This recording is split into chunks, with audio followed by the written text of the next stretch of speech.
Assalamualaikum warahmatullahi wabarakatuh. Selamat siang, salam sejahtera semuanya, merdeka. Ini saya turun nggak apa-apa ya?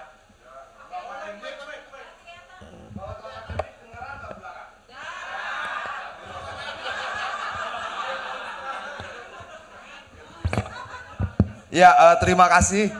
Saya tidak bisa lama-lama tapi numpang Zoom sebentar dengan teman-teman yang sedang berkeliling ke daerah-daerah. Karena hari ini ada banyak sekali pertemuan di kabupaten-kabupaten untuk mengkonsolidasikan kekuatan kita. Tapi ini undangan luar biasa. Kenapa? Karena saya bareng artis-artis. Dulu saya masih ingat betul zaman SMA itu kita nongkrong di Blok M. Dan saya harus nabung uang jajan 1 minggu untuk bisa dapat fotonya, gambarnya Ian Antono. Dia merokok, agak miring, terus pakai gitar, cool banget, keren, dan itu sampai sekarang masih saya ingat. Nah, ada Adikla, dia lagi nih, gue bilang, ini keren-keren ya gak? Ini lagu-lagu buat modal merayu zaman kita muda. Beberapa berhasil dan banyak yang gagal juga. Ya, saya tidak bisa lama-lama, nanti tolong disambungkan, friend. Saya berterima kasih buat acara ini. Waktu kita tinggal 109 hari, sangat pendek sekali, dan kita tidur 109 kali, bangun sudah ganti presiden, sudah pemilu, kira-kira seperti itu. Sangat mendingan nggak tidur. 109 kali tidur. 109 kali tidur tiba-tiba sudah pemilu. Saya berharap teman-teman bisa bersinergi dengan kelompok-kelompok organisasi relawan yang lain. Total relawan Ganjar Pranowo se-Indonesia yang terdata hari ini, sampai hari ini ada 1.700 organisasi relawan. Sangat banyak kalau kita bandingkan dengan 2019 yang terdata di tim kampanye nasional Jokowi saat itu 300 organisasi relawan dan sekarang ada 1.700. Itu berapa kali lipat itu? Oh 5. Nah kira-kira 5 kali lipat lebih banyak dibandingkan 2019. Tapi menurut saya kita juga tidak bisa kemudian bermegah diri, bersombong lalu kemudian menganggap semuanya sudah selesai dan banyaknya relawan ini. Karena memang Indonesia ini sangat luas sekali. Sangat luas, masyarakatnya beragam, etnisnya beragam, bahasanya beragam, jadi pendekatan kita juga tidak bisa sama. Pendekatan pada petani tidak mungkin sama dengan pendekatan pada buruh. Pendekatan pada buruh tidak mungkin sama dengan pendekatan pada industri musik seperti ini. Pasti beda-beda caranya. Untuk itu saya berterima kasih Ekstravaganjar sudah dibentuk dan ini akan menambah kekuatan kita. Paling tidak kita berjuang sama-sama untuk Indonesia yang lebih baik. Dan saya percaya perjuangan ini tidak untuk Adi, tidak untuk Once, tapi paling tidak untuk anak cucu kita nanti yang mungkin baru akan nikmati 10-15 tahun ke depan. Tapi saya percaya bahwa apa yang kita tanam baik pasti juga akan berbuah baik. Kalau orang tanya sekarang, misalnya bagaimana situasinya hari ini, kalau ketika kemudian di sebelah sana berpasangan sama Gibran, saya berterima kasih karena saya diberikan kesempatan hidup hari ini, di mana saya bisa kemudian menjadi bagian dari sebuah pertarungan bersejarah melawan menantu Soeharto dan anak Presiden Jokowi bersamaan.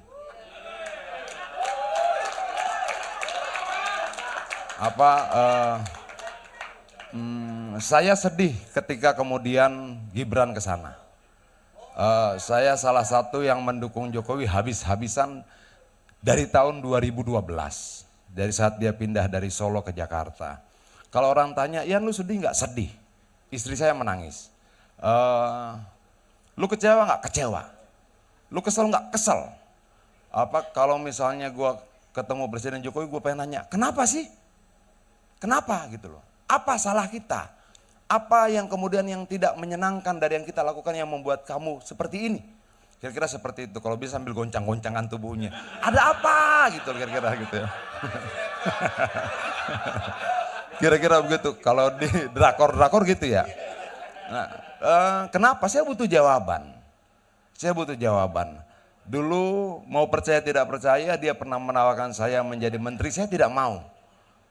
Berapa kali acara kita, dia tanya, Mas Hadian ada uangnya? Ada, saya bisa cari, saya bisa kumpulkan dari teman-teman yang lain. Saya tidak terima apapun, kenapa? Saya tidak minta apapun, saya tidak pernah minta tambang sama dia walaupun saya di Komisi 7, saya tidak minta keistimewaan apapun, saya tidak mau minta apapun dari Presiden Jokowi agar menjaga dia tetap menjadi presiden dalam bayangan kita seperti dulu, baik, benar, lurus dan sebagainya. Tiba-tiba beberapa hari lalu saya seolah-olah diguncang-guncangkan, kenapa begini, lalu ratusan ribuan orang bertanya pada saya, kenapa Bang? Dan saya bilang saya tidak punya jawabannya. Saya tidak punya jawaban yang bisa saya pastikan sekarang, kita bisa menduga-duga, oh jangan-jangan karena ini, jangan-jangan karena ini segala macam. Tapi jawaban pastinya harus saya dapatkan dari mulutnya Presiden Jokowi langsung. Saya menanya sama dia, kenapa Pak Presiden? Apa yang membuat kamu kecewa? Apakah 3 periode? Apakah ada yang lain? Atau mungkin kamu tidak suka sama saya? Atau apa? Ya ngomong aja, gitu loh. Kita hidup di masyarakat yang sangat majemuk, berbeda-beda. Belum tentu kemudian Pendi harus suka sama saya 100%, nggak bisa. Saya harus suka sama Adi 100% juga nggak bisa. Kita manusia punya banyak kekurangan, kita bisa kemudian belajar saling menerima perbedaan, kekurangan dan sebagainya. Ya, tapi ya mungkin ini jalan sejarah. Mungkin ini jalan sejarah, kalau memang ini jalan sejarah ya tidak apa-apa.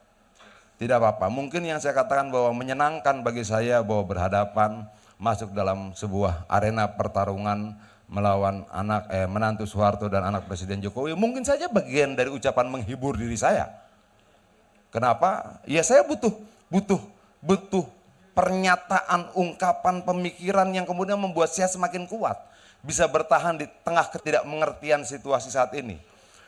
Yang menghibur saya kedua adalah ketika kemudian Pak Mahfud MD menjadi calon wakil presidennya. Saya pikir, oh mungkin saya kehilangan yang satu tapi mendapatkan 2. Kira-kira seperti itu yang saya harapkan tidak bisa menjadi jauh lebih baik dari yang kemarin.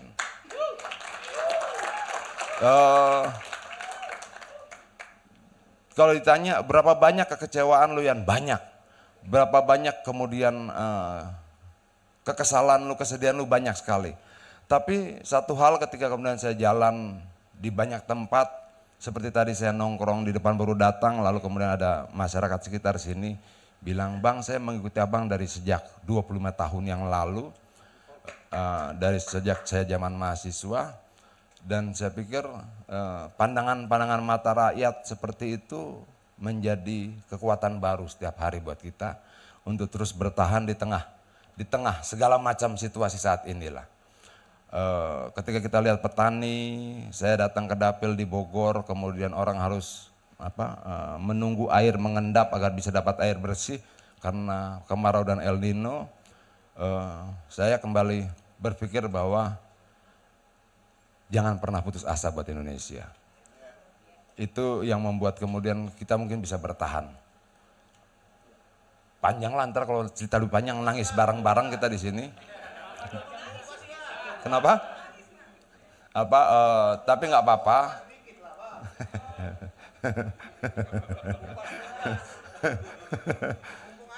Jangan jangan. Saya baru tadi di WhatsApp yang kurang-kurangi sedikit katanya.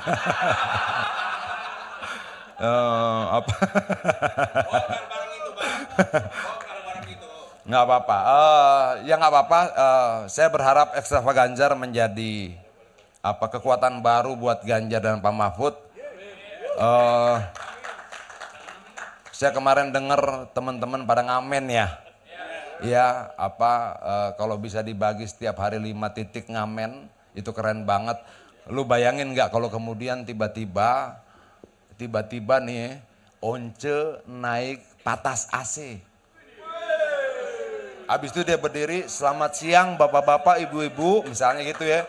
Saya Once, saya caleg nomor urut berapa ya gak? Habis itu nyanyi. Dia nyanyi di bis, ya kan? Habis itu dia jalan bagiin stikernya Ganjar. Aduh, cakep bos. Cakep banget. Masuk kan? Habis itu di lampu merah Salemba, di lampu merah segala macam itu Adi. Pegang gitar pinggir jalan, terus kepalanya begini, ya kan? Karena rambutnya panjang terus bilang, "Saya Adi, ya, dari Club Project, ya. Saya mau menyumbangkan sebuah lagu kalau Anda pilih Ganjar Pranowo."